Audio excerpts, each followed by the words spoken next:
Somewhere inside the business empire behind Argentina's national team, $57 million vanished. A federal grand jury in Miami wants to know where it went, and the answer has nothing to do with the scoreline. Here is the strange part first. The trail does not start with a raid or a headline. It starts with a sports agent named Guillermo Tafoni, who lost a contract dispute with the AFA and sued. To build his case, he used a federal statute known as Section 1782 to compel American banks to hand over records tied to a company called Tour Prodenter LLC. He was not trying to start a federal investigation. He was trying to win a lawsuit. What those bank records showed did the rest on its own. One man's contract dispute became the thread that unraveled a Federation. Tour Prodenter LLC is a Florida company that has held the exclusive rights since 2021 to collect every dollar the AFA earns outside Argentina.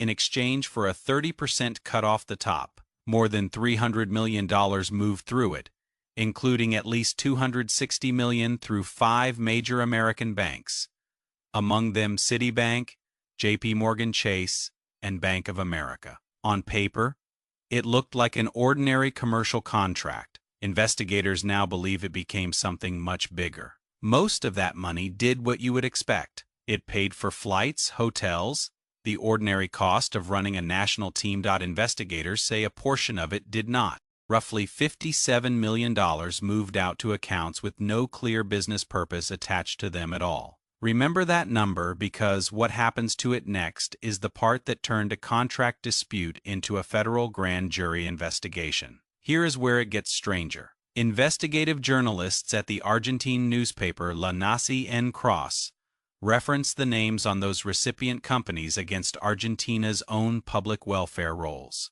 People listed as owners and managers of these Miami shell companies were not businessmen. They were residents of low-income neighborhoods in Buenos Aires and Bariloche, some actively receiving state assistance. None with the financial background to run a multi-million-dollar international business. On paper, people who could not open a corporate bank account without help were listed as controlling companies that moved tens of millions of dollars. Read that again. People on welfare, on paper, running an international business they almost certainly never heard of. That is not a clerical error. According to investigators, using people with nothing to lose and nothing to seize is a known technique. It keeps money in U.S. dollars outside Argentina's strict currency controls, and if regulators ever come looking, the names on the paperwork have no assets, no records, and often no idea what was signed in their name.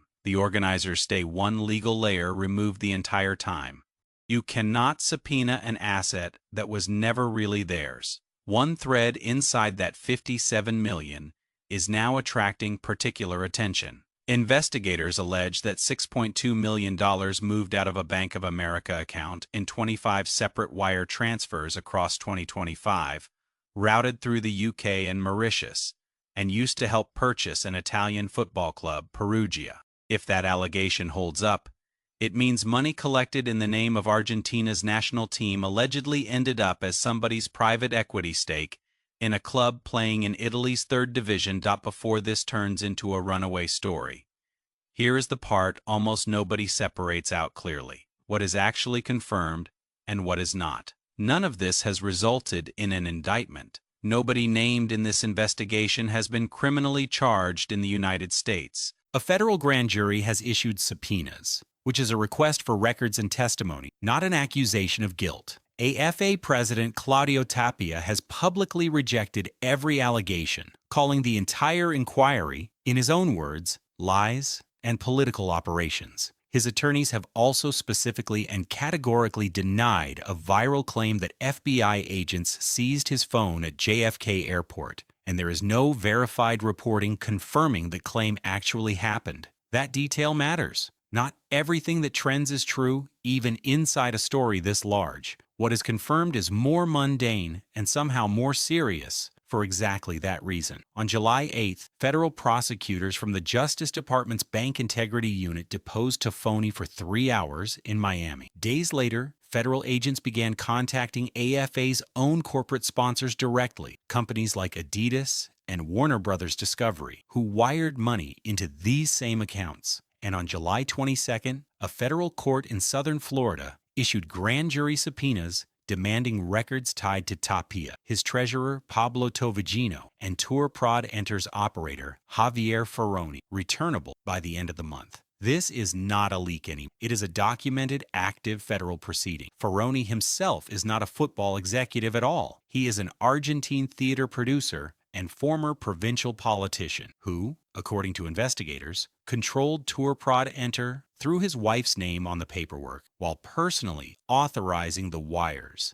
and using company cards for personal spending. He was stopped by Argentine authorities at a Buenos Aires airport in December before he could board a flight out of the country and remains under a domestic travel ban. If this story sounds familiar, that is because American prosecutors have taken down football empires exactly this way before. The legal strategy being used here, tracing U.S. dollar wires through American banks to establish federal jurisdiction over a foreign sports federation, is the same strategy the Justice Department used in 2015 against FIFA itself, when a wave of indictments over World Cup bidding bribes ended with football officials extradited, fined, and in some cases, imprisoned. That case started the same way this one did. Bank records nobody expected to become public, routed through American financial institutions that never should have been able to look the other way. If the AFA case follows that same road, the subpoenas being issued right now are still just the opening chapter. FIFA Gate did not start with an indictment either. It started with a bank statement nobody thought anyone would ever read. Here is where investigators say the story stops being purely financial. There is also a domestic political backdrop shaping how this case is being read inside Argentina itself. AFA President Tapia has spent much of the last 2 years in open conflict with President Javier Milei, whose government has pushed legislation that would let private investors buy stakes in Argentine football clubs,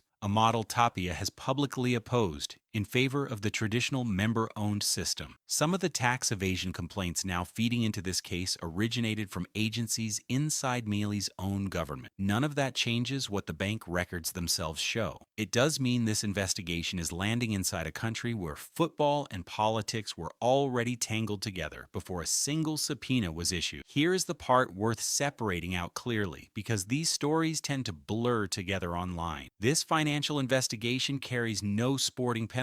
It cannot suspend a player, void a match, or affect Argentina's standing at the World Cup FIFA already finished. It exists entirely apart from the disciplinary case over the podium incident and apart from the Falklands banner case. Different institutions, different laws, different consequences, if any consequence ever actually lands, which is the uncomfortable thread connecting all three of these stories this summer, whether or not any single one of them ends in a conviction, a suspension, or a fine anyone actually feels. Argentina spent this World Cup being investigated by FIFA for what happened on the pitch and investigated by the United States government for what happened in a bank account at the exact same time on the same continent with the same trophy sitting in the same team hotel. Money leaves footprints. The question now is whether investigators can follow $57 million worth of them all the way to the people who actually made them. The World Cup is over. The medals have already been handed out. The confetti has already been swept away. But somewhere inside a federal courthouse in Miami, the next verdict involving Argentina may not come from a referee at all.